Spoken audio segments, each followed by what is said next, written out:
Halo semuanya. Assalamualaikum warahmatullahi wabarakatuh. Ya, agak aneh ya. Kemarin kayak bantuin, tapi kok sekarang tiba-tiba ngisi acara.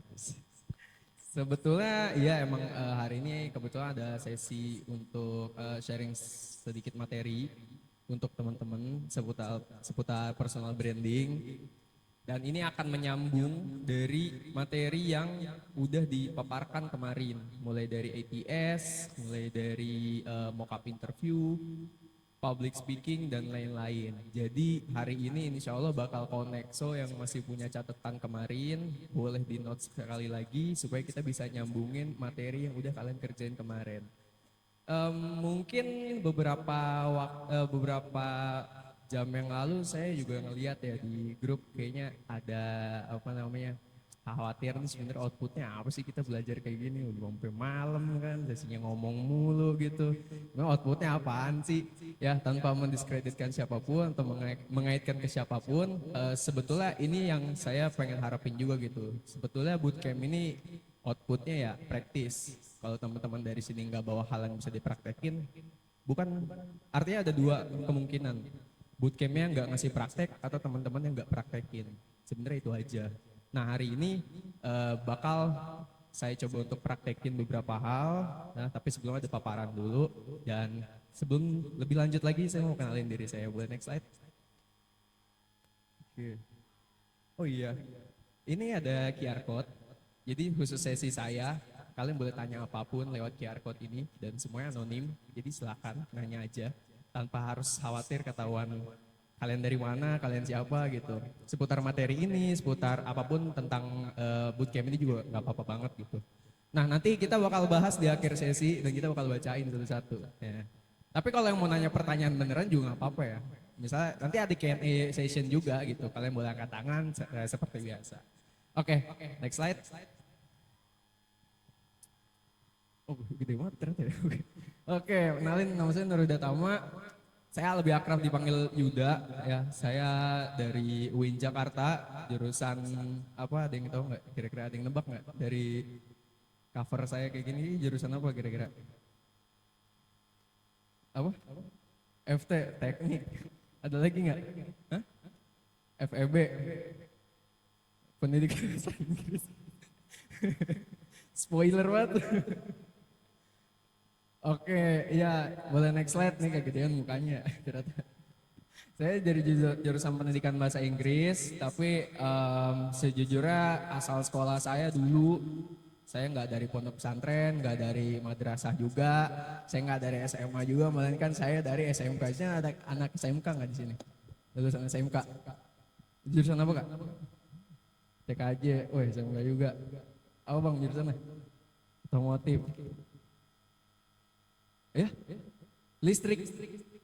RPL. Oh gitu, oke. Ada juga anak SMK ya, SMK bisa. Oke, nggak penting. Saya dari SMK dan saya benar-benar minoritas di UIN. Bukan karena saya bukan agama Islam ya.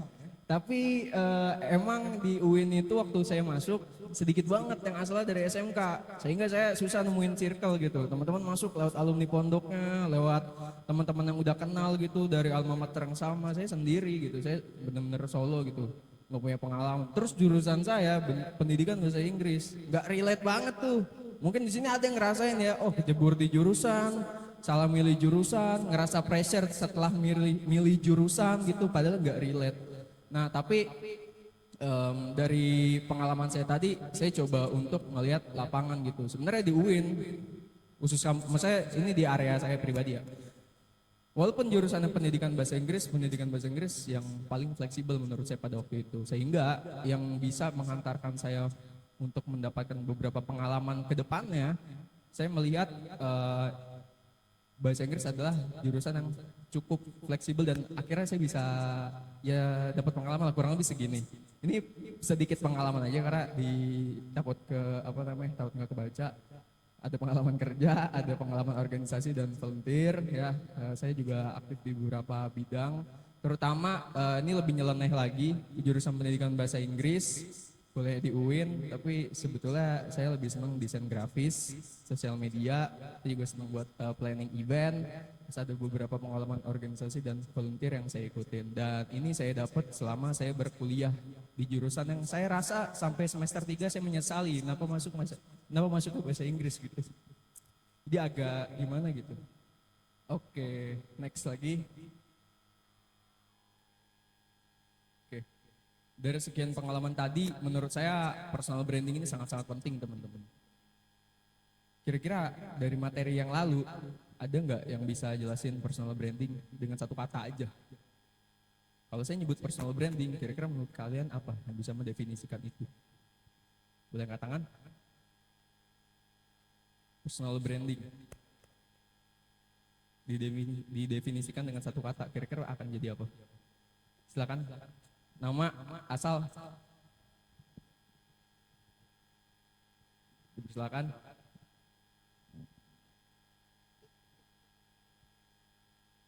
Nilai jual. Dengan alasan? Oke, orang akan melihat kita seperti itu. Thank you. Next. Silakan. Kak. Ciri khas karena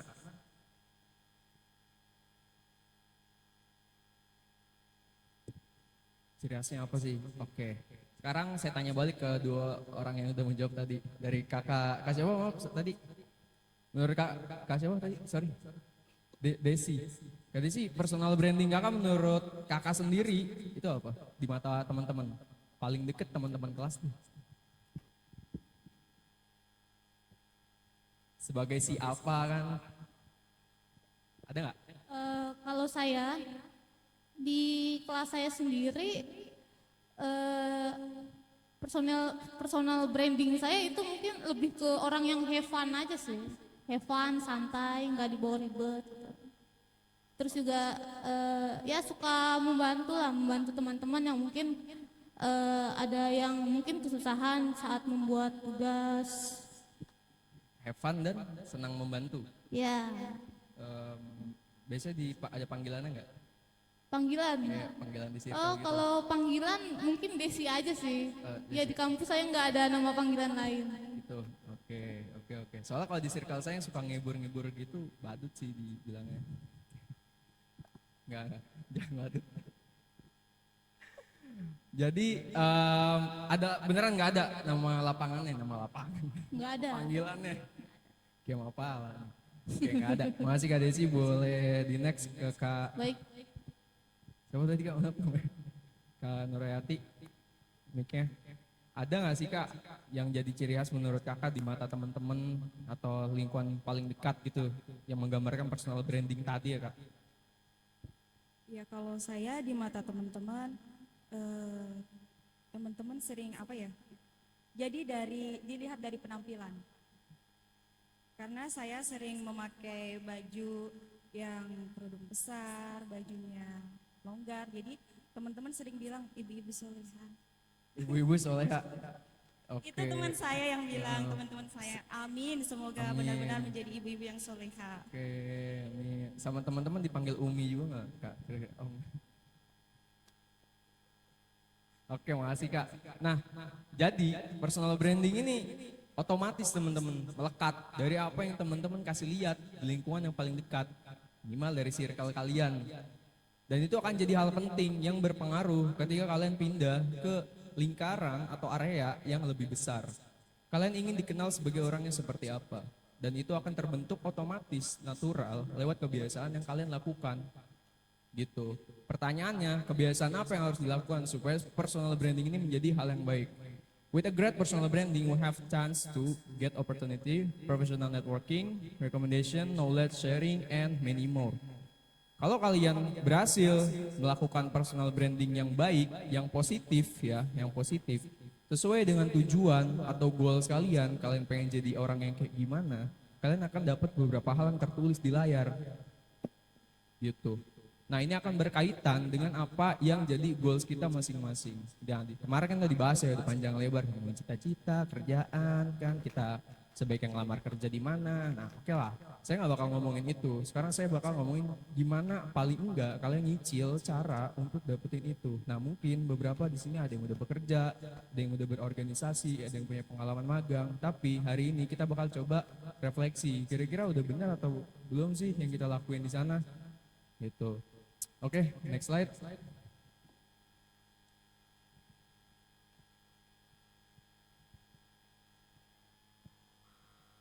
Oke, di sini yang magang atau punya pengalaman magang boleh angkat tangan. Saya pengen lihat punya pengalaman magang, angkat tangan, magang yang tinggi. 1, 2, 3, 4. Oke. Oh sorry, ketutupan tiang bro. Oke, kurang dari 10 ya dihitung. Oke, boleh diturunin. Yang punya pengalaman atau sedang menjabat di organisasi apapun, angkat tangan sekarang. Oke, angkat tangan. Agak tinggi. Oke.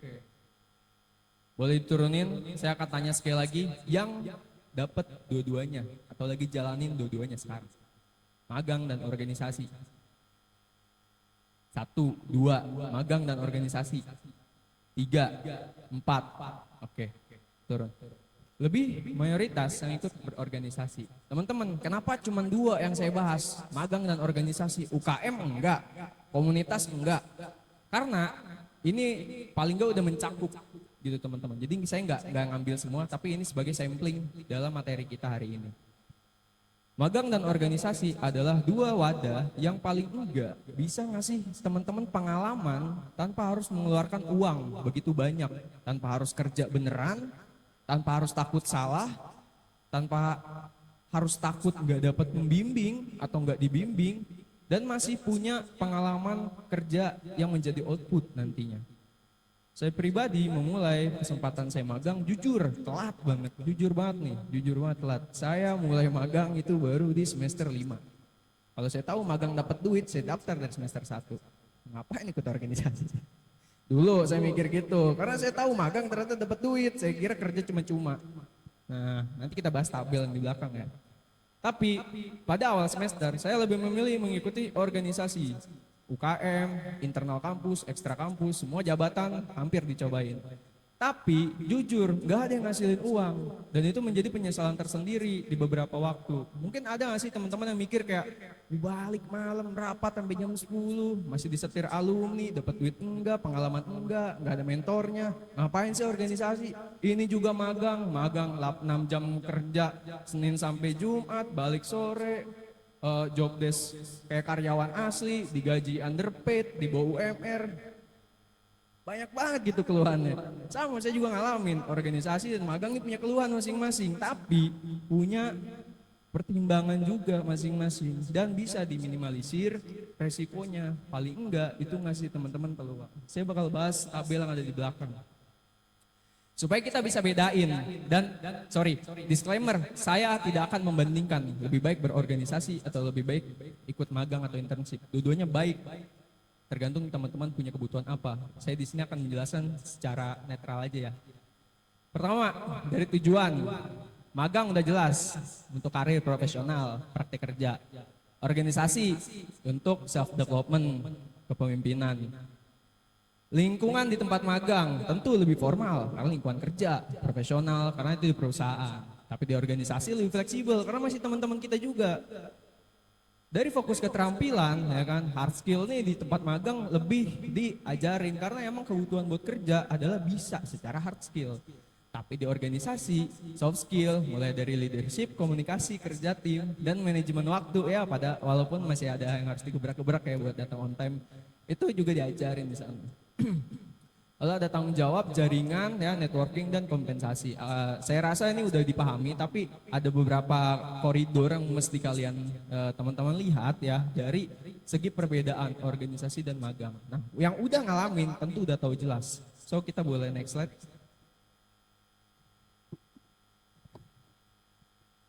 Oke, nah.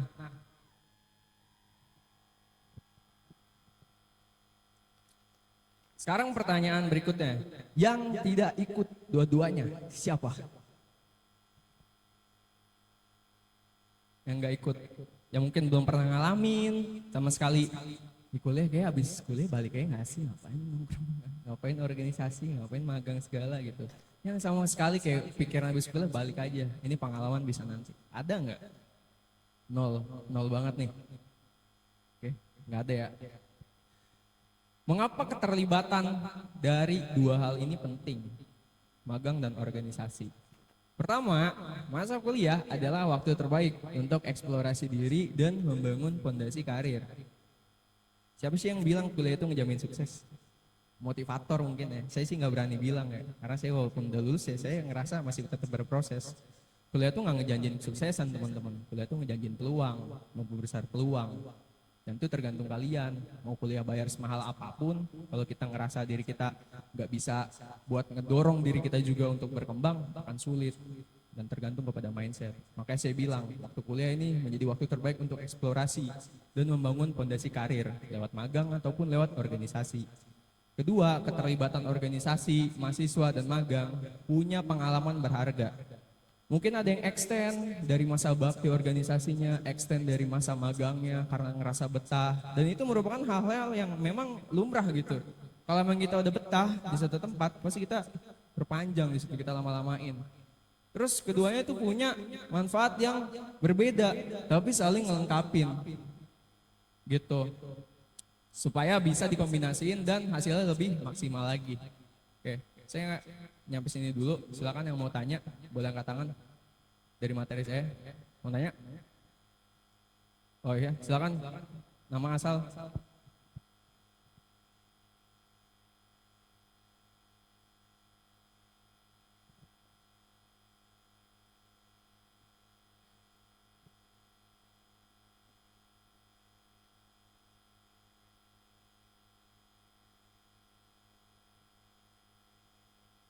Bisa Mika? Oke, silakan. Baik, bismillahirrahmanirrahim. Perkenalkan, Ahmad dari Al-Azhar Indonesia, Jakarta Selatan. Pertanyaannya 2 poin. Pertama, bagaimana kita sebagai seorang aktivis itu bisa memfilter ya antara yang mana yang kita ikuti tapi mendapatkan benefit.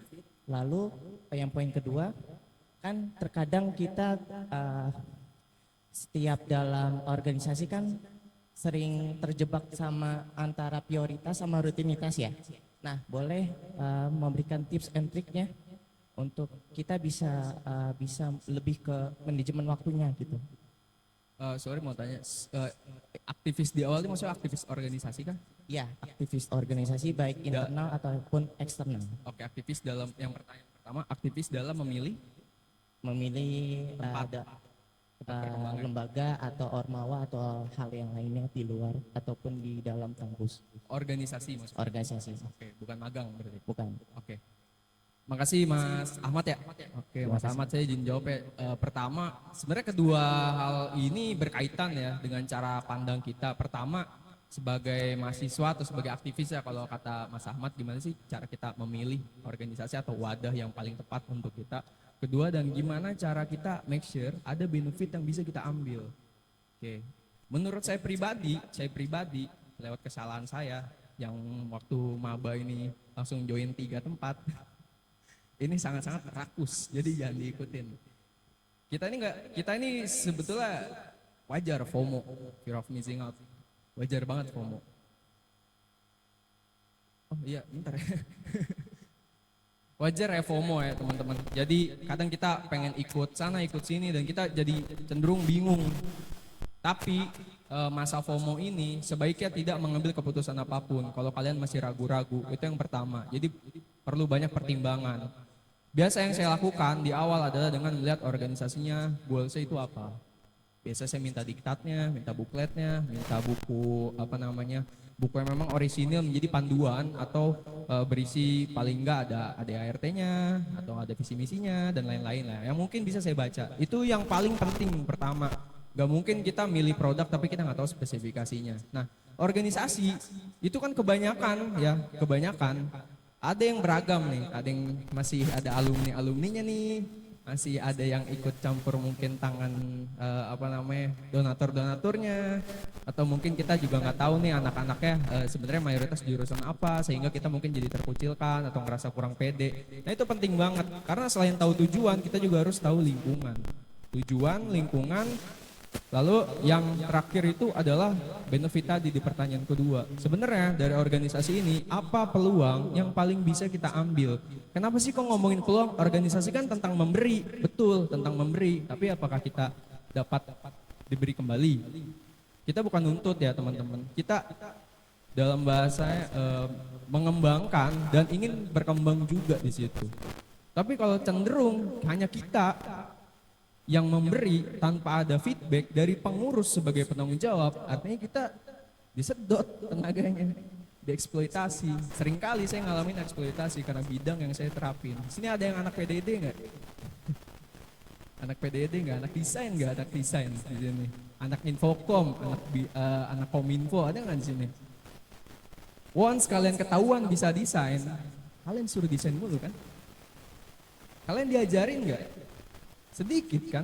Saya juga ngerasa hal tersebut, internal, eksternal, nggak memberikan saya ruang untuk belajar itu. Kalau Mas Ahmad bilang tadi, benefitnya seperti apa? Cerdas pertanyaannya, karena kita pengen tahu sebetulnya yang kita punya bisa dikembangkan atau hanya untuk dipakai. Betul kita personal brandingnya masuk nih, oh ini si ini suka desain, si ini suka video. Tapi apakah kita dikembangkan?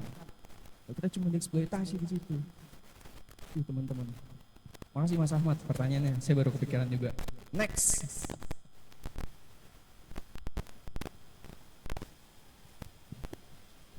Bismillah, izin perkenalkan diri. Nama saya Mutiara Nur Afifah dari Sekolah Tinggi Pesantren Darun Naim. Izin Kak, apa tanggapan Kakak jikalau ada yang berasumsi tentang anak organisasi adalah budak kampus dan gimana cara kita merespon hal itu gitu? Karena saya pernah ngedenger gitu, ada yang ngomong kayak gitu, jadi yang tadinya kita pengen maju gitu kan, jadi ngedenger asumsi kayak gitu, oh emang iya gitu, kayak cuman disuruh-suruh doang gitu. Terima kasih. Yang gitu, budak organisasi. Saya jujur nggak pernah sih yang nerima itu. Saya nggak pernah nerima label kayak gitu, cuma saya dikatain apa dulu ya, karena suka ninggalin rapat gitu. Intinya tujuan dulu sih. Tadi siapa namanya, sorry? Namanya siapa tadi?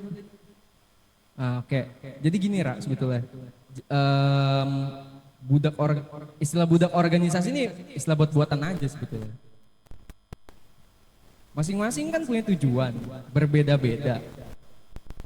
Kalau kita cuma ngikut standar orang lain dalam berkata-kata, kita nggak selesai sama diri kita. Itu aja progres kita. Bener gak sih? Mau orang bilang budak korporat, budak organisasi, ya kalau emang kita ngasilin kan. Kalau jadi budak korporat ngasilin duit, emang orang ngasih duit kita? Enggak. Kita jadi budak organisasi, kita dapat experience, dapat relation, kita dapat jenjang karir yang mungkin lebih berpeluang besar dibanding mahasiswa lainnya termasuk yang ngomong budak korporat. Kenapa nggak kita jalanin? Itu kan istilah aja buat diskreditkan. Tetapi kalau dinilai secara arti budak organisasi atau budak kampus lainnya tadi, ya dilihat lagi dari tujuan. Sebenarnya yang kita kerjakan dalam program kerja selama satu masa bakti, emang itu tujuannya untuk apa gitu. Apakah hanya untuk hal-hal tertentu, apakah hanya untuk hal-hal yang tidak ada kaitannya sama sekali untuk kesejahteraan teman-teman juga sebagai pengurus, sebagai pelaksana ataupun sebagai mahasiswa. Karena output program kerja itu yang paling penting, bukan keren-kerenan judul. Kita keren-kerenan output di sini. Omong kosong lah, judul panjang-panjang lebar segala macam, tapi nggak ada hasilnya. Si LPG kan yang ditanyain juga. Iya LPG doang sampai malam, hasilnya nggak ada. Buat apa gitu? Kayak, ya lah teman-teman. Saya mencoba untuk realistis saja. Percuma rapat malam-malam segala macam, ya. Bukan rapatnya sia-sia, cara menggelar rapatnya, isinya yang mungkin kurang efisien dan jadi merugikan satu sama lain. Kita ini pengen belajar, bukan pengen begadang. Bukan pengen dibentak-bentak kalau LPG-nya salah. Enggak, kita pengen belajar semuanya. Cuman sayangnya ada aja gitu kan yang ngerasa senior nih. Jangan kayak gitu loh. Salah nih. Masih teman-teman. 2025 sekarang. Oke. Ada lagi Ra atau ada yang kurang jelas dari aku? Oke, thank you. Sama-sama, silakan berikutnya. Oke, satu lagi ya, ini habis ini kita lanjut dulu bentar. Silakan Mas. Ya. Azik, assalamualaikum warahmatullahi wabarakatuh. Waalaikumsalam warahmatullahi wabarakatuh. Ya Mas. Perkenalkan, nama saya Fikri Aldinar. Di kampus saya sering dipanggil Minho. Minho. Ya, karena kebetulan asal saya dari Sol ya. Ya, annyeonghaseyo. Sol, tapi Solnya bukan dekat Busan, dekat Makassar, Sulawesi Barat ya. Kebetulan sudah lama mondok di Tangsel dan akhirnya kuliah di Universitas Syekh Nawawi Banten Tanara Serang. Tepuk tangan. Eh, kebetulan saya sudah semester 7 tapi belum pernah magang sama sekali. Ya, bisa sih, alhamdulillah. Alhamdulillah ya. Kebetulan terlalu sibuk di dalam organisasi baik internal maupun eksternal kampus. Oke. Bahkan yang saya temui di dalam organisasi bisa dibilang seperti ada doktrin dari senior yang mengatakan bahwasanya hidup kan masing-masing punya tujuan hidup ya. Betul. Kemudian kalau kita sibuk, misalkan kita magang atau apapun itu, feedbacknya itu buat diri sendiri. Namun kalau kita sibuk di dalam organisasi internal ataupun eksternal, yang bahkan tadi disampaikan budak kampus ya, manfaatnya itu praktek dari sabdanya Nabi Muhammad itu anfa'uhum linnas ya, manfaat bagi manusia. Ya kebetulan itu pas banget ya sama moto saya. Moto saya kan hidup itu ya menyayangi anak-anak, menghormati orang tua, mencintai wanita. Ya, jadi tidak ada buat diri saya pribadi ya, semuanya untuk umat lah, untuk maslahat. Nah, ini bukan pertanyaan, tapi saya meminta respon dari Kak Yuda bagaimana tanggapan setelah mendengar kisah singkat dari saya. Gitu. Sekian. Ini mungkin Kak sebelum saya tutup, saya mau kasih semangat dulu, boleh ya? Nanti teman-teman ikutin ya. Oke, kalau saya bilang semangat pagi, jawabnya pagi. Iya, boleh ya? Biar Oke, semangat oke. ya, ini hari terakhir. Oke. Ya boleh ya. Guys, tolong hargain ya dari Oke ya. dari Seoul soalnya ya. Oke. Kita hargain.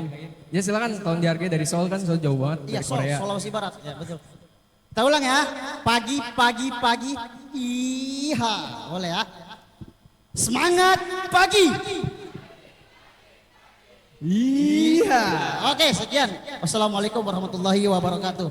Assalamualaikum warahmatullahi wabarakatuh. Baik. Terima kasih Mas Minho atas pertanyaannya. Appreciate juga jauh-jauh dari Korea Utara tadi ya. Lewat perbatasan dulu kan. Korea Selatan ya. Jadi tanggapan, ini saya recap dulu ya Mas. Jadi tadi sudah semester 7, belum pernah mengikuti, dan juga ketika di organisasi pun masih ada beberapa hal yang mungkin bikin kita sibuk banget dan cenderung masih ada doktrin dan lain-lain dari senior ya. Oke, ini minta respon, oke nggak apa-apa. Jadi teman-teman, semester berapa sih idealnya untuk ikut magang dan lain-lain? Pun kalian baru lulus sebetulnya, itu kalian masih bisa untuk magang.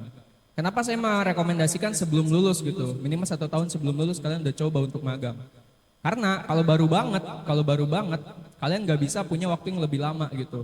Ada beberapa tempat magang yang emang memprioritaskan teman-teman yang masih aktif, tapi di semester akhir, misal lagi nyusun, atau lagi penelitian, atau lagi nyari tempat magang, dan berbarengan dengan agenda magang dari timeline itu sendiri.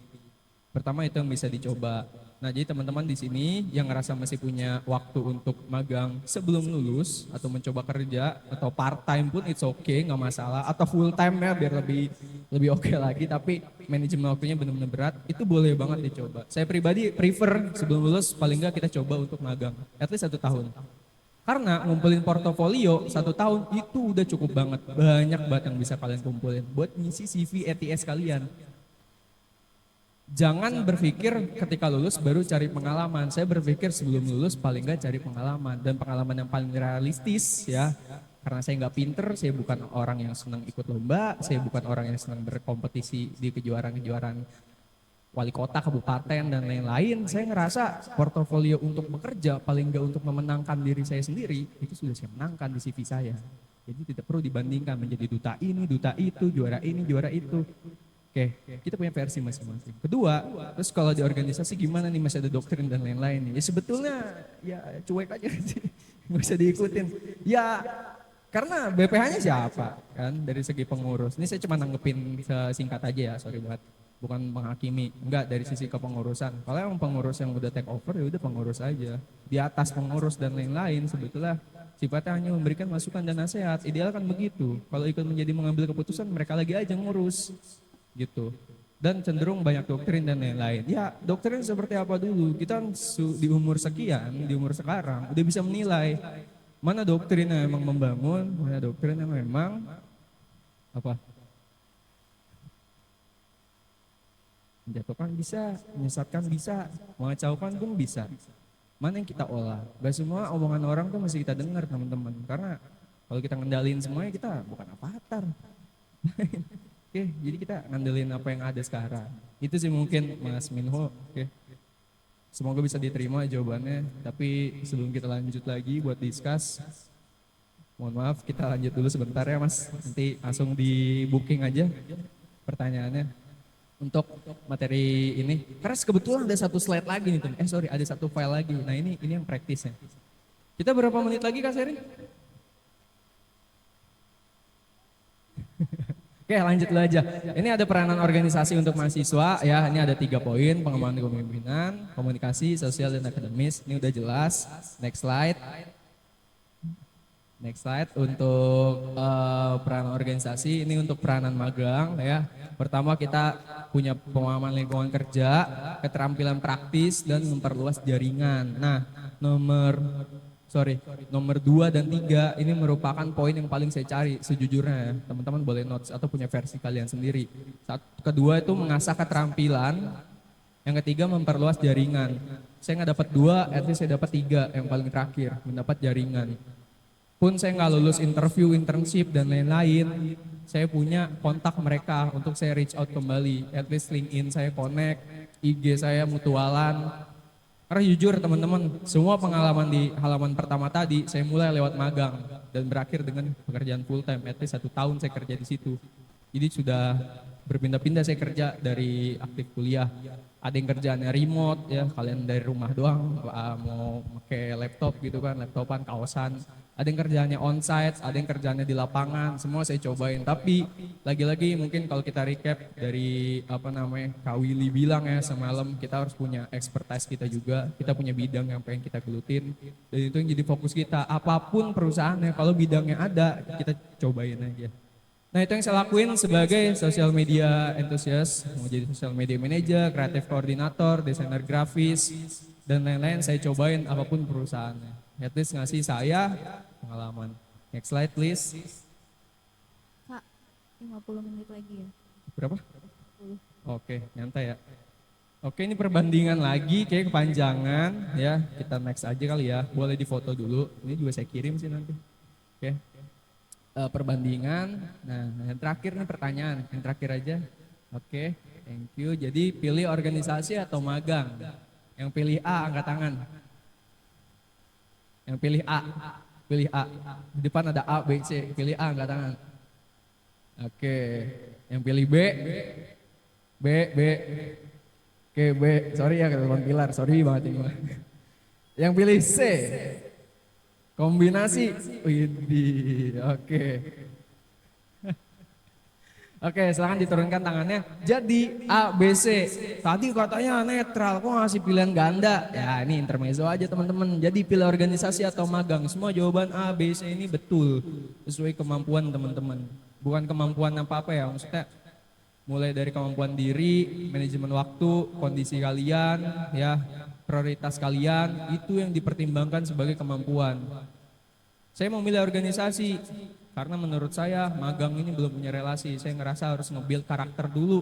Urusan skill dan lain-lain bisa nomor 2. Silakan. Saya ngerasa di organisasi bosen nih, nggak ada pengalaman, nggak ada mentora, ikut magang aja deh, biar langsung real time kerja. Lulus dari sini udah langsung kerja full time di situ. Boleh. Kombinasi aja nggak sih dua-duanya, tapi ya ngabisin waktu. Udah organisasi pagi, organisasi malam, paginya kerja, siangnya kuliah, silakan aja. Semua punya pros and cons. Jadi teman-teman bisa pertimbangin. Saya hari ini ngasih gambaran, teman-teman harus punya personal branding yang dibangun lewat apa. Kalian pengen menjadi apa yang kalian lamar, silakan dicari pengalaman lewat organisasi atau lewat tempat magang, karena itu benar-benar variatif. Lagi-lagi personal branding yang kalian pengen cari bisa kalian temukan di mana, dan paling kuat berpeluang ditemukan itu di mana juga. Menurut saya pribadi menemukan personal branding diri saya di keduanya, maka saya ambil dua-duanya dengan mengambil resikonya juga, tidak mengambil pilihan aja. Kalau saya cuma ngambil pilihan tidak menanggung resiko, 6 bulan pun saya selesai urusan seperti itu, saya nggak kuat pasti. Karena jor-joran, tapi kalau kalian ngerasa personal branding kalian akan lebih bisa ditemukan di salah satunya, silakan pilih dan maksimalkan. Karena jangan pernah ikut standar orang lain teman-teman. Yang saya kasih adalah masukan dari saya, versi teman-teman yang kalian pilih masing-masing pun saya rasa lebih relevan dibanding kata-kata saya barusan.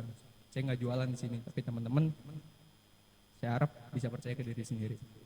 Thank you. Kita masuk Q&A kedua. 2 pertanyaan aja, habis itu kita move ke slide materi berikutnya. Silakan Mas.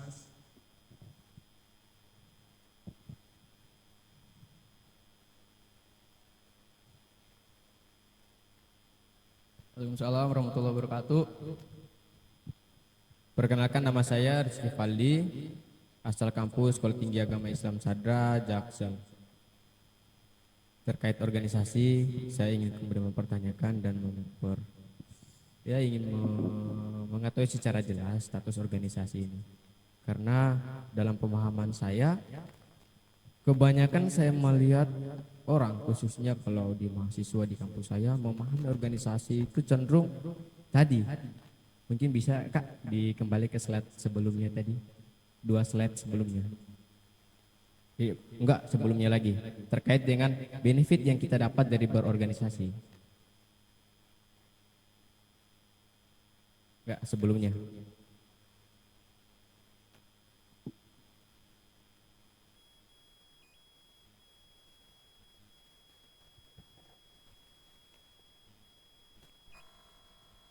Oke, terima kasih.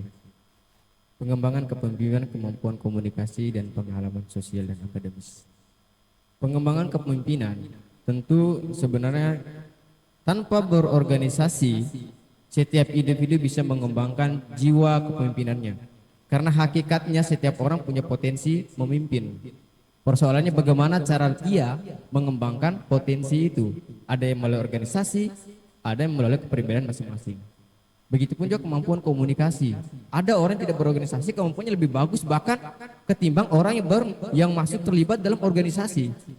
Ada. Kemudian pengalaman sosial juga ada, akademisi. Ada orang berorganisasi tapi tidak akademisi. Ada yang tidak berorganisasi tapi jiwa pemikirannya itu akademis sekali. Dan juga perlu saya pertanyakan status organisasi bagi seluruh mahasiswa. Karena jujur di kampus saya banyak mahasiswa itu memahami organisasi itu untuk kepentingan pribadi. Bahwa saya masuk organisasi pertama saya ingin mengembangkan skill, membangun komunikasi yang bagus, membangun relasi yang bagus. Tapi pernahkah kita mempertanyakan organisasi itu apa sih? Definisi organisasi apa? Yaitu sekumpulan orang yang berkumpul dalam satu komunitas untuk tujuan yang sama, visi dan misi yang sama. Tapi nyatanya banyak yang terlibat dalam organisasi, visinya berbeda, misinya berbeda. Semuanya kepentingan pribadi. Lantas status organisasi sebagai pengikat suatu kelompok untuk satu visi dan misi yang sama kemana? Dan inilah yang selama ini terjadi sampai saat ini di Indonesia. Banyak yang tidak memahami status organisasi. Yang mereka pahami organisasi adalah kepentingan pribadi. Mungkin dari saya itu saja. Assalamualaikum warahmatullahi wabarakatuh.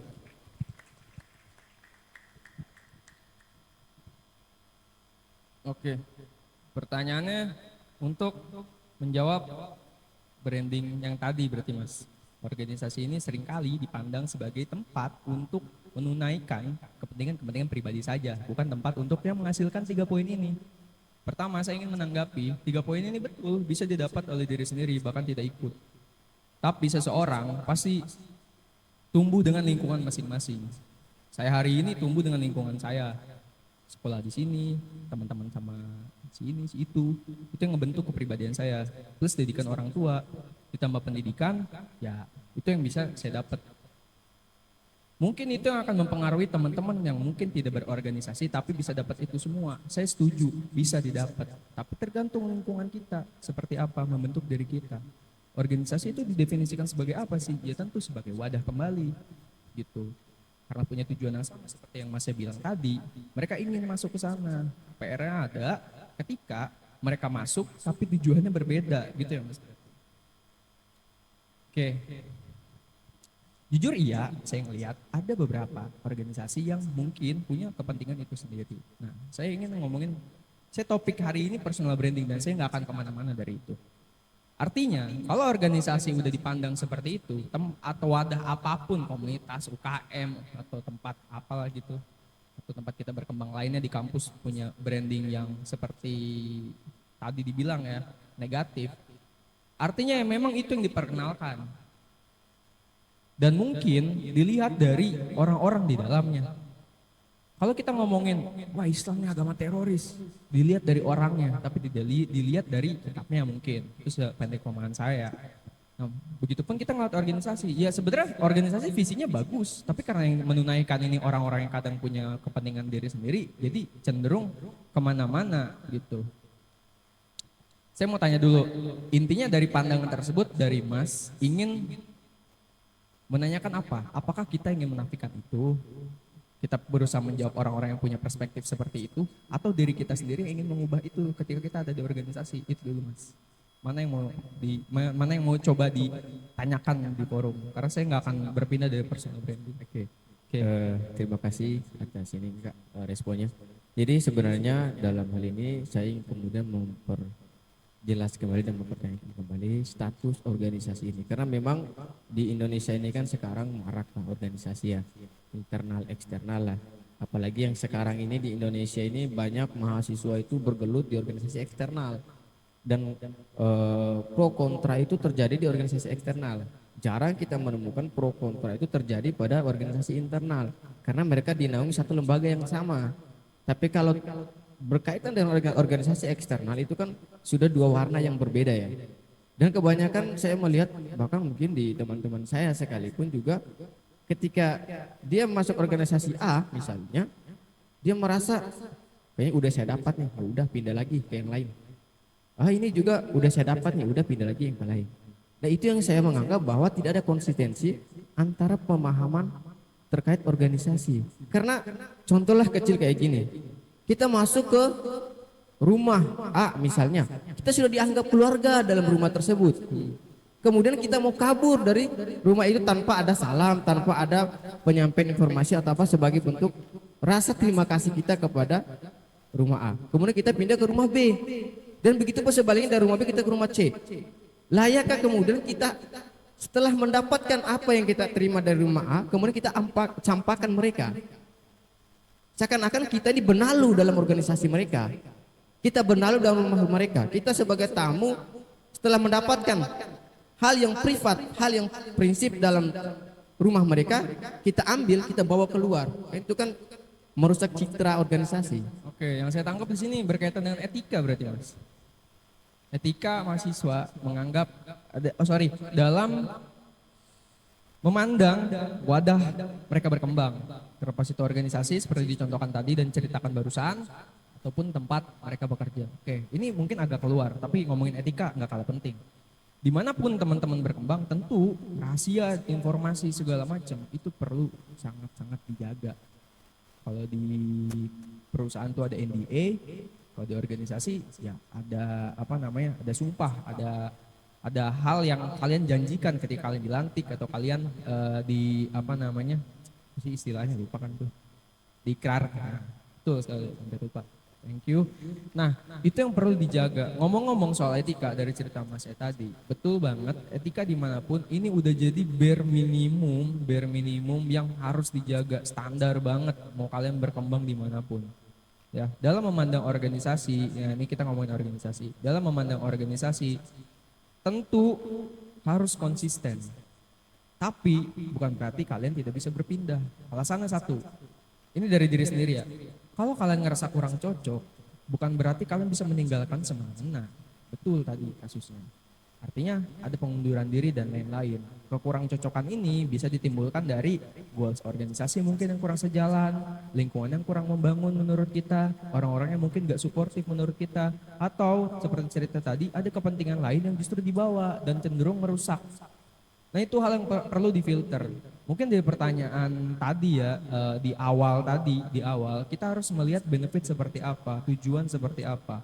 Kita nggak sekedar cari untung di sini. Kan kita cari tempat berkembang tanpa merugikan siapapun. Kalau sudah sampai merugikan, artinya ada pemahaman yang salah. Memandang tempat ini untuk berkembang tapi tidak dimaksimalkan sedemikian rupa. Terus gimana kalau ada oknum?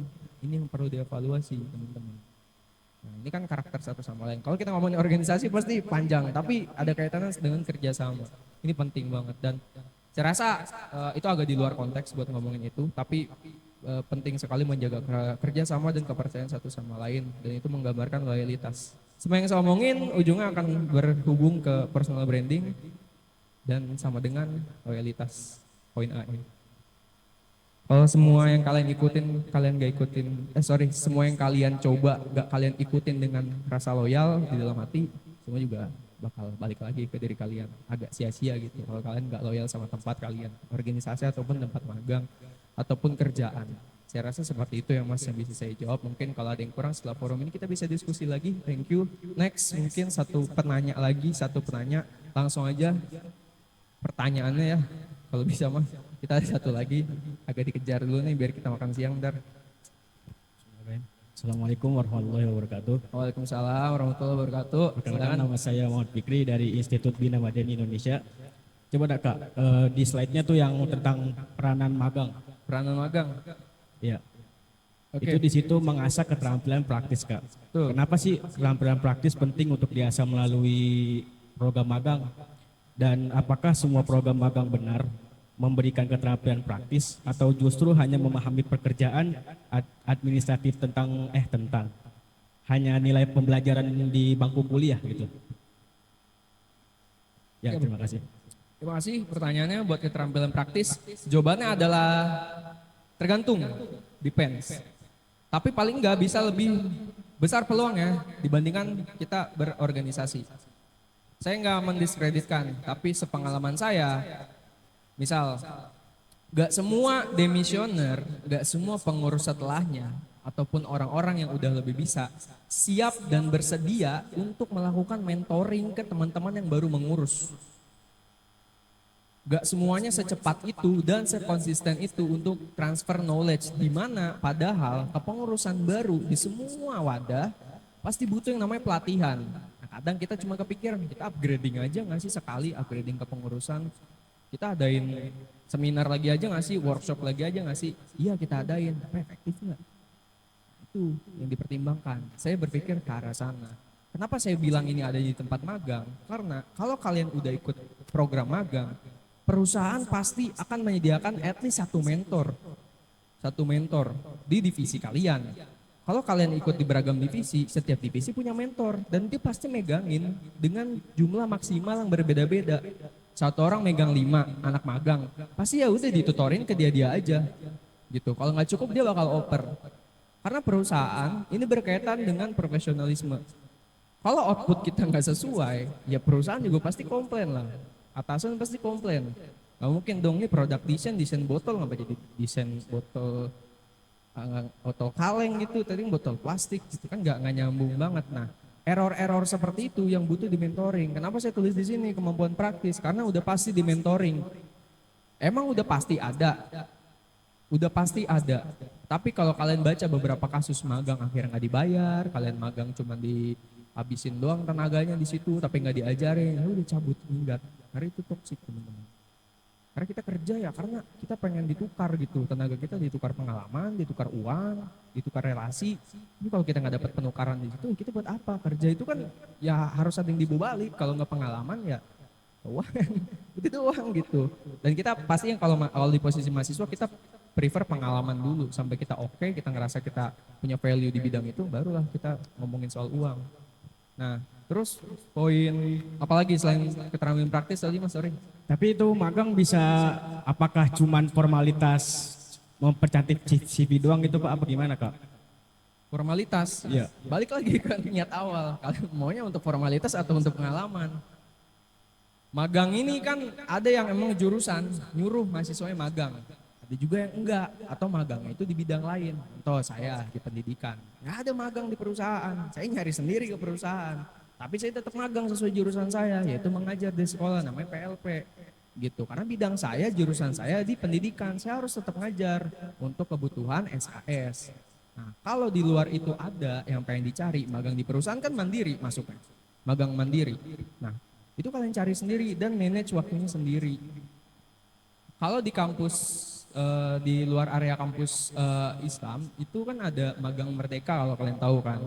Ada websitenya gitu. Nah kalau di lingkungan kampus-kampus Kemenang, kampus-kampus Islam, ada magang Prima juga kalian bisa ikut. Banyak forumnya sebetulnya, tinggal kita nyocokin, kita mau di bidang apa. Mungkin itu sih Mas, ada lagi nggak yang kurang jelas mungkin dari jawabannya? Kalau misalnya selain magang Bang, keterampilan praktis itu ada selain lagi gak Bang? Yaitu kalau misalnya kita, kan saya kan nggak pernah magang nih. Itu kayak pas ngebaca mengasah keterampilan praktis tuh kayaknya ada yang kurang aja gitu Bang. Selain magang ada Bang, selain magang lagi? Selain magang, Iya. ikut bootcamp. Gini, desain grafis, ini saya pakai contoh ya Mas, desain grafis. Kalau baru suka tapi belum punya pengalaman, kita kan harus bikin satu pengalaman. Antara bikin project palsu, nyedain project gratis, atau kita kerja, atau kita belajar kerja, sorry. Kalau kita nggak mau belajar kerja atau belum sempat ini, maka kita coba sendiri. Tapi kan butuh mentor kalau sendiri. Sekarang makanya banyak banget yang jualan kelas online. Saya nggak akan promosi apapun. Tapi itu salah satu cara yang bisa bikin kalian beneran nemuin project asli buat kalian buat. Bidang apapun, HR, product development, project director, project management, apalagi tuh, banyak lah. Tergantung bidang yang emang, ini kayak goals gue di sini, passion gue di sini, gue oke ke sini, oke deh gue berangkat. Nah, kalau belum punya atau belum mau mencoba dan belum sempat coba untuk magang, paling nggak kita tahu skill apa yang paling bisa kita cobain dalam waktu dekat. Kita cari mana yang paling berpeluang besar bisa kita cobain caranya, ya paling realistis kayak gitu. Udah kita jajal gitu. Desain grafis ini teknis banget, desain grafis. Saya bukan anak DKV, tapi saya belajar ngeraba-raba gitu. Saya ngeliat YouTube yang gratis, TikTok yang gratis. Kalau udah butuh guru baru saya ikut kelas. Tapi alhamdulillah karena saya milihnya magang, saya ikut mentor saya di tempat kerja saya dulu gitu. Nah itu yang ngebikin anak tangga kecil satu persatu buat kita sendiri. Tergantung bidang kita. Dan ini berkaitan dengan personal branding kita mau kayak gimana, mau dikenal sebagai apa, tergantung apa yang kita pilih nanti. Gitu teman-teman. Ya. Saya bicara bukan karena pengalaman saya paling banyak, tapi paling enggak yang saya omongin itu enggak omong kosong, karena sudah pernah saya rasain. Kalau ada perbedaan pendapat, silakan didebat di luar. Oke, satu lagi deh, ada lagi yang masih mau nanya? Atau kita geser? Sorry, udah selesai belum Mas? Ya, terima kasih Mas. Aman ya? Aman. Thank you. Boleh mic-nya di estafet, tolong.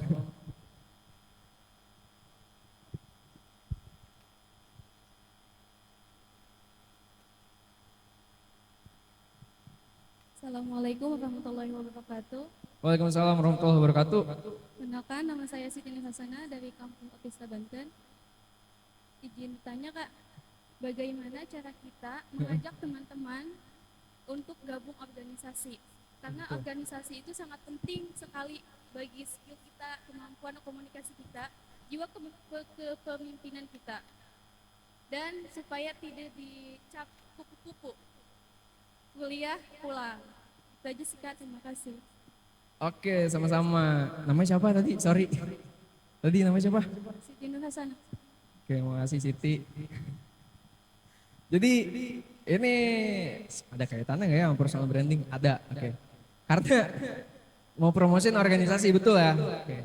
Bayangkan diri kalian punya banyak pencapaian yang akhirnya nggak kalian tempel di CV kalian. Terus kalian kasih ke orang banyak nih, kalian tempelin tiang listrik segala macem. Cuma nama ama riwayat pendidikan aja. Kira-kira ada yang ngekontak kalian nggak? Kepo sama kalian? Gak ada kan? Oke. Analoginya sama halnya dengan organisasi. Organisasi punya program kerja apa aja yang emang bisa mensejahterakan paling enggak ya, atau membantu atau memudahkan masyarakat atau mahasiswa. Itu yang mesti didata lalu diperkenalkan terlebih dahulu supaya branding organisasi ya, ini berkaitan juga sama pertanyaan Mas ya, berkaitan dengan branding tadi, branding organisasi, kita akan dinilai seperti apa ketika kita melakukan sebuah promosi, layaknya kita mempromosikan diri kita. Kalau emang organisasi penuh dengan prestasi, silakan tinggikan itu, karena exposure besar. Tapi kalau ada hal-hal lain seperti selain prestasi, ada program kerja yang memang membantu dan itu bisa membantu mempromosikan, promosikan juga. Gitu. Itu yang paling pertama, mempromosikan apa yang menjadi kelebihan tanpa dilebay-lebaykan, tanpa dilebay-lebaykan, melainkan menjelaskan output nyata, hasil nyata, bukti, data yang bisa kalian paparkan ketika kalian promosi. Kita ini ngomong dipercaya kalau ada buktinya. Gitu. Kita ngomongin organisasi, lu join aja gak sih organisasi kita, kayak lu bakal dapet pengalaman berharga, sertifikat, terus materi ini, kepemimpinan, leadership, kayak udah. Tapi nggak ada yang bisa kita buktiin. Lebih nyata kalau kita kasih lihat nih teman-teman, jadi alhamdulillah dengan benefit yang kita coba tawarkan, udah ada alumni atau demisioner yang lebih baik yang bisa menerapkan ini semua, nih mereka udah di sini. Nah terus dari selain hal itu, kita juga ada program kerja yang alhamdulillah udah ngebantu banyak mahasiswa, sekitar 200 mahasiswa udah terbantu dengan program kerja ini, dan rencananya akan kita expand supaya jumlahnya lebih banyak lagi. Bukti-bukti seperti itu yang sekarang dibutuhkan mahasiswa. Menurut aku pribadi nilai orang-orang mulai nggak tertarik gitu ya karena isu negatif dan lain-lain yang disebarkan oleh orang-orang tidak bertanggung jawab, ya karena pengurus sendiri kadang suka kreatif blok gitu. Mereka kadang setak memikir hal kreatif. Nah menurut aku banyak-banyak dibaca lagi referensinya atau ngeliat dari organisasi lain cara mereka mempromosikan seperti apa, dan pada intinya balik lagi ke personal branding, apa yang pengen kita kenalkan ke mereka ya hal terbaik yang ada di diri kita. Itu sih. Oke, udah kali ya. Kita geser nih satu lagi soalnya. Coba.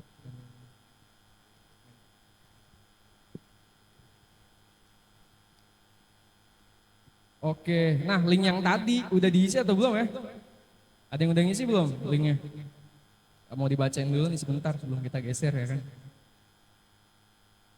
Oke, yang belum mungkin boleh diisi lagi. Ini ada Google Meet dulu ya, bentar. Saya join Google Meet dulu.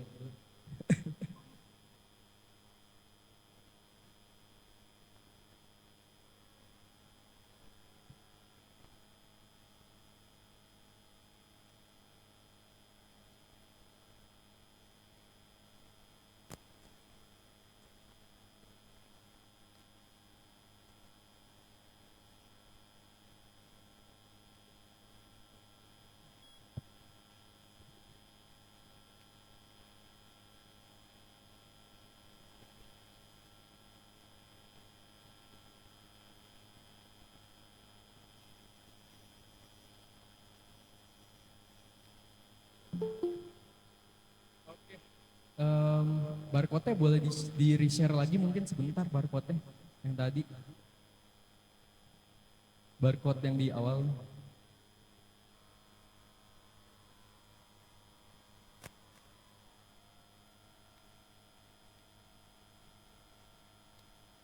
Oke, yang punya pertanyaan anonim, ayo kita bahas satu-satu sebelum kita geser. Saya akan pilih beberapa ya. Anonim nih, bebas nih, nggak usah malu-malu ya. Tapi saya jawab cepet ya teman-teman, durasi. Ayo Kak, boleh diisi anonim. Oke, selalu diisi ya guys ya. Nih ada baru satu doang nih pesan yang masuk ini. Oke, yang belum boleh diisi apa aja ya. nggak mesti nanya juga sih, boleh kayak "Ih, capek banget hari ini, ngantuk banget," atau mau nitip pesan ke peserta yang lain gitu biar ada di notice kan.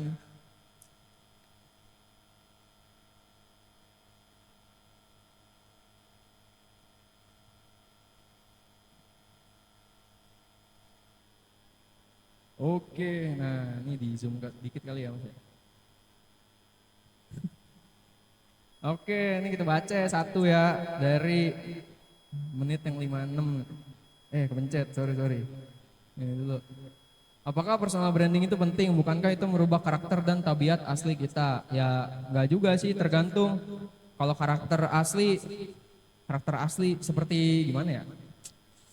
Ini kan personal branding yang kita omongin untuk dunia profesional ya, yang dimaksudkan untuk memberikan perkenalan yang lebih baik, impresi yang lebih baik kepada orang-orang di dunia profesional ketika kita bekerja.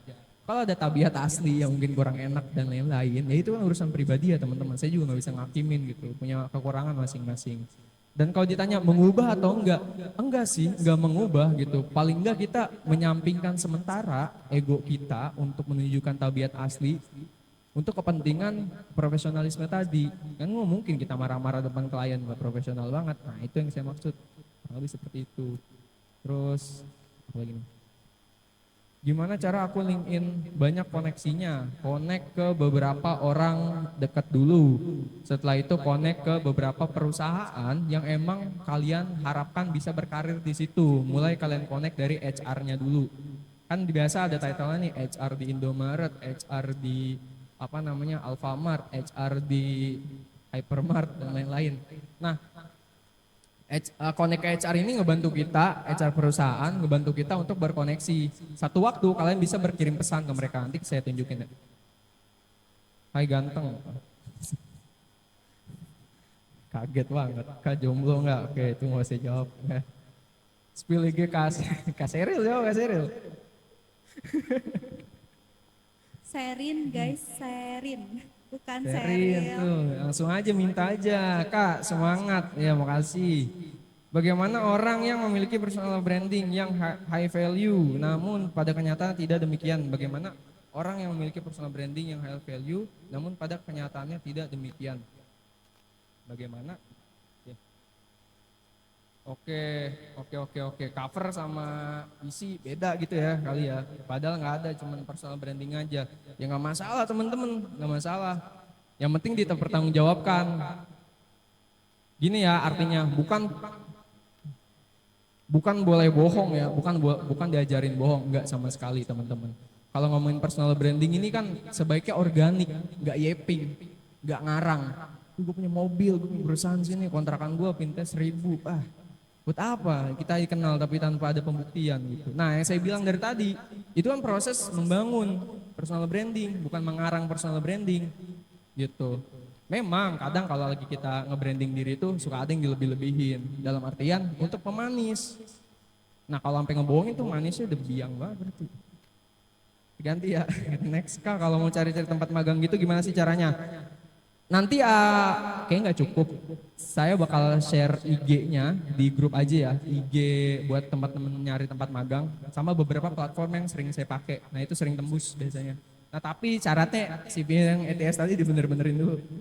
Kenapa lebih banyak bahas magang dan organisasinya, nggak spesifik tentang personal branding? Karena magang dan organisasi merupakan dua wadah yang saya bilang tadi sebagai pembentuk personal branding untuk mahasiswa.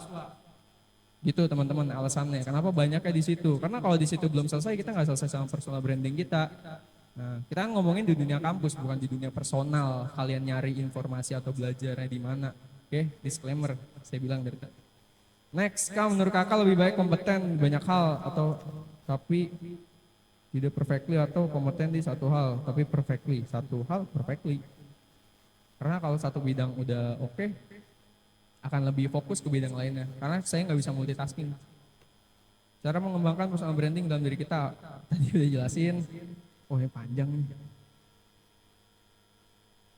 Apa impact negatif jika personal branding kita terlalu tinggi? Seperti saya yang saat ini mempunyai branding terlalu tinggi sehingga ketika ada kesalahan sedikit membuat itu seperti kesalahan fatal.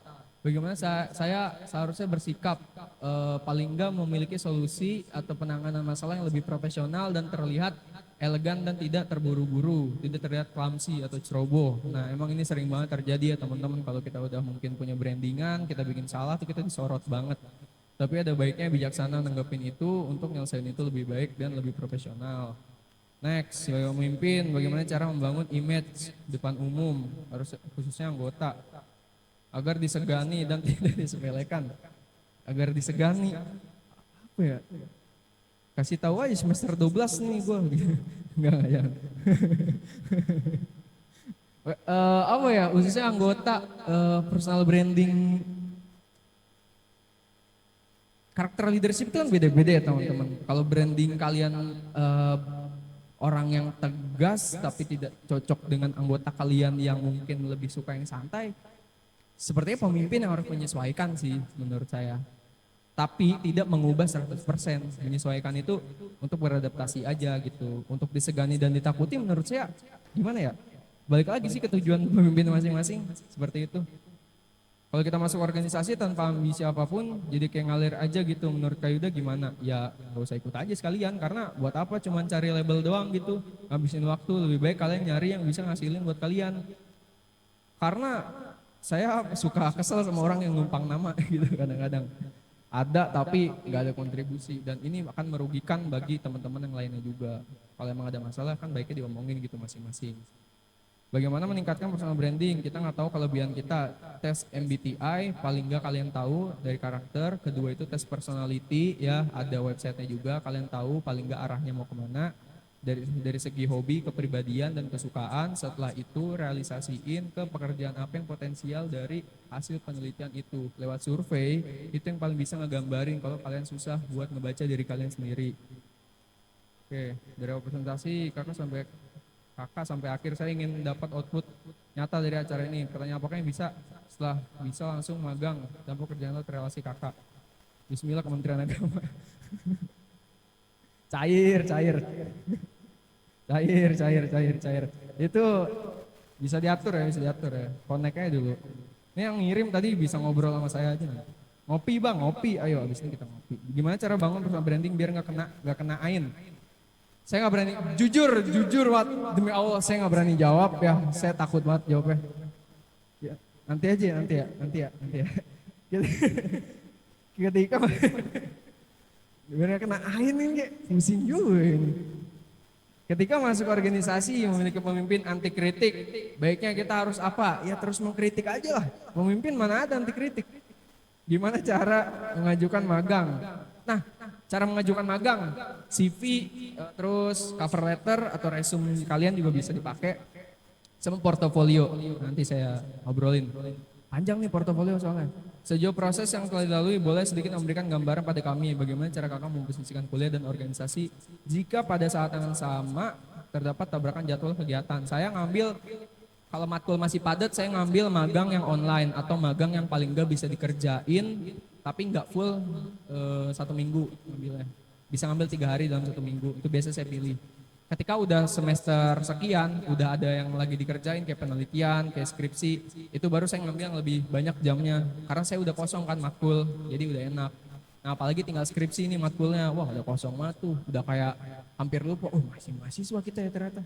Nah itu yang saya sempat alamin. Kak aku lapar, oke kita cepetin. Tentang magang atau ini last deh. Magang atau organisasi mungkin kembali lagi pada niat masing-masing, tapi perlu diingat juga kadang satu yang kita caci hari ini akan bermanfaat kemudian hari. Iya betul. Yang kita caci hari ini akan bermanfaat di kemudian hari. Saya sangat setuju gitu. Yang saya sesali dulu, memang saya terima manfaatnya hari ini lewat organisasi dan lewat magang. Keduanya punya cacian tersendiri dari diri saya. Dan saya ternyata mengalami manfaat. Oke, nah tinggal 10 menit. Saya bakal ngasih preview LinkedIn ya. Saya ngasih preview LinkedIn aja dulu untuk teman-teman. Dari apa yang kalian udah tulis di CV ATS, itu mesti dituliskan juga di profil LinkedIn. Portal kerja gak LinkedIn doang, tapi banyak kan pakai LinkedIn. Kalian bisa pakai Glints, pakai Job Seeker, kalian bisa pakai apa lagi ya? Kaliber, terus bisa pakai apalagi deh, kita lulus juga ada. Nah itu banyak banget, mungkin boleh di share PDF-nya Nanti yang khusus yang ini saya kayaknya bakal bikin baru ya karena ini masih materi bawaan dari organisasi yang saya sempat hubungin ya. Oke, boleh di preview mungkin. Yang punya LinkedIn di sini udah berapa orang ya? Kalau boleh tahu LinkedIn dulu LinkedIn. Belum ya? 1, 2, 3. 3. Oke, nggak apa-apa. Saya kasih lihat. Ini buka WA. Oke, jadi personal branding yang saya omongin panjang lebar supaya kalian ngerasa dapat outputnya, ya caranya kalian paparkan gitu. Mau itu di CV kalian, di di CV kalian, di aplikasi lamaran kerja kalian ataupun dimanapun. Yang menjadi prestasi dan sebuah kelebihan atau pengalaman yang kita udah punya itu harus banget dijelasin. Jangan underestimate diri sendiri. Nah, tapi coba untuk hargain hal-hal kecil yang bisa kalian promosiin di sana. Nah, saya bakal ngomongin LinkedIn ini karena yang dari kemarin dijelasin itu outputnya di sini.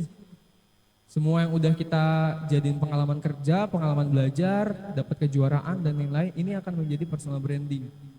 Gitu. Dimana kita dikenal hanya dengan tulisan kita atau apa yang ada di sini. Jadi close aja ini. Oke, next slide. Di bawahnya halaman 3 aja langsung. 3. Oke. Up. Hal yang paling kecil yang belum ngerasa punya foto formal kayak di depan, itu boleh dipunyain dulu. Sekarang macam-macam ya, ada yang ngedit di AI, ada yang ke foto studio ya, macam-macam bikin foto formal kayak di atas. Di LinkedIn semuanya ini emang kelihatan seperti ini teman-teman. Dilihat supaya lebih profesional, lebih rapi, tapi enggak yang kaku banget. Nah yang bawah nih lebih baik enggak. Oke, pakai pakaian yang lebih formal juga ya. Itu yang minimal kalian punya untuk profil. Nanti kita bakal coba edit. Di bawah, next lagi. Oke, stop. Nah, kalau di CV ATS, kalian tadi punya title beda-beda kan? Setelah nama, di sini kalian bakal dimunculin title-nya. Eye catching headline. Di sini namanya headline nih teman-teman. Biasa headline ini akan muncul berdasarkan semua pengalaman kerja yang udah kalian tulis. Dia bakal langsung ngerisum.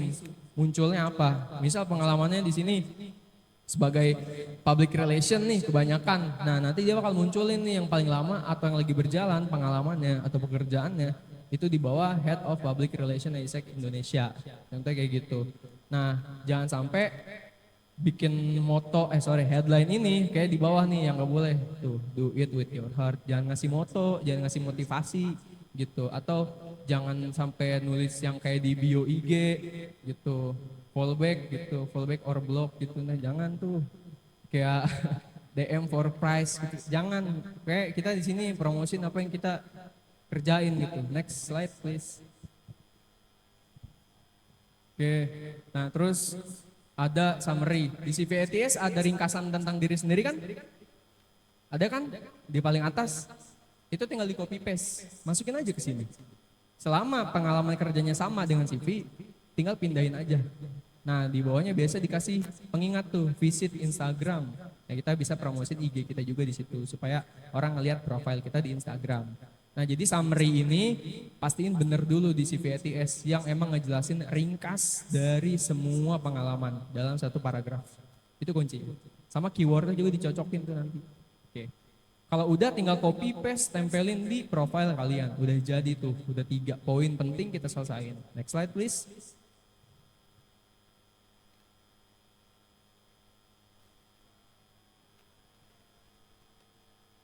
Makasih, Bu. Oke, terus ini yang saya bilang pengalaman tadi. Terus saya naik nih. Nah, kalau di CV itu kan kosong banget ya, nggak ada logonya, nggak ada perusahaannya. Nah, di sini kalian bisa detailin lebih detail dibanding CV kalian. Mulai dari jabatan, tempat kalian kerja, durasi kalian kerja, sama skill yang kalian pelajarin. Ini berkaitan nih sama skill yang ditanyain tadi. Di setiap perusahaan pasti belajar skill yang berbeda-beda, makanya ditulis di sini. Pertanyaannya, kalau pengalamannya ada pengalamannya sama aja gitu, skillnya sama aja di beberapa perusahaan, ditulis atau enggak, ya ditulis aja, nggak masalah gitu. Tergantung kita cara nyampeinnya. Biasa di sini bakal banyak kustomisasi. Intinya teman-teman masukin apa yang kalian kerjain di sini sama yang perusahaannya, jelasin apa yang emang beneran ada outputnya. Jangan sampai pas ditanya jadi nggak ada gitu, jangan sampai yapping. Oke, next slide. Oke. It's time for you to make a change for small steps and see the opportunity that await you. Jadi teman-teman, saya harap dengan sesi hari ini bersama saya, teman-teman lebih punya gambaran. Mungkin kalau tadi ada yang minta langsung dapat relasi kerja dan lain-lain ya, kita obrolin dulu aja kali ya, kita obrolin dulu aja. Tapi saya harap bisa ada langkah kecil yang dilakukan untuk naik 1 anak tangga atau 2 anak tangga dari hari ini. Karena hari ini kalau kalian nagih outputnya mana, ya tanya ke diri kalian udah ngerjain sejauh mana, udah maksimalnya sejauh mana, itu dulu. Kalau emang ada yang kurang dari saya, penyampaian saya juga mungkin ada yang menyinggung dan lain-lain, saya minta maaf. Dan kalau emang belum diselesaikan dengan maaf, silakan didebat di belakang atau ditanyakan lebih lanjut di luar forum ini. Kurang lebih itu aja. Wassalamualaikum warahmatullahi wabarakatuh.